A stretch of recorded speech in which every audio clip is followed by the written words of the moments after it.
As our population ages, more and more men are finding themselves in the unfamiliar role of being caregivers. I think probably since the Stone Age, the caregivers have always been women, women who will take care of the young and the aged. And suddenly, men are not in the familiar role of being the provider and protector. They're thrust into what has always been the classical woman's role. And seldom do we really know how to perform in this new environment. One of the big differences between men and women as caregivers, women tend to have friends around them that they can rely on, and friends who will step up, and friends they can talk to and say how difficult this is. Men want to handle this by themselves. They become very stoic. I can do this.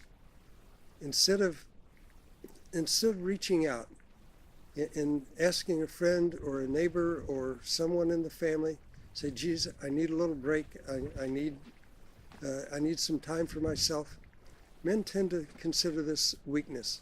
If I show vulnerability and show that, or say that I'm having a hard time with this, somehow we perceive that as being weak.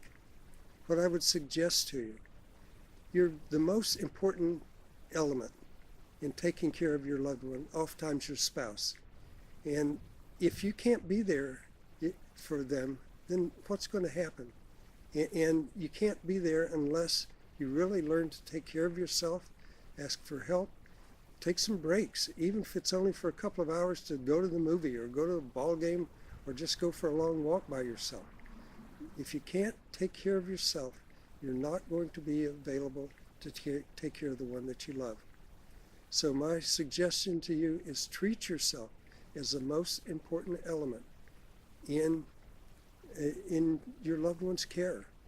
And if you can do that, you can last, you can be there for the long run.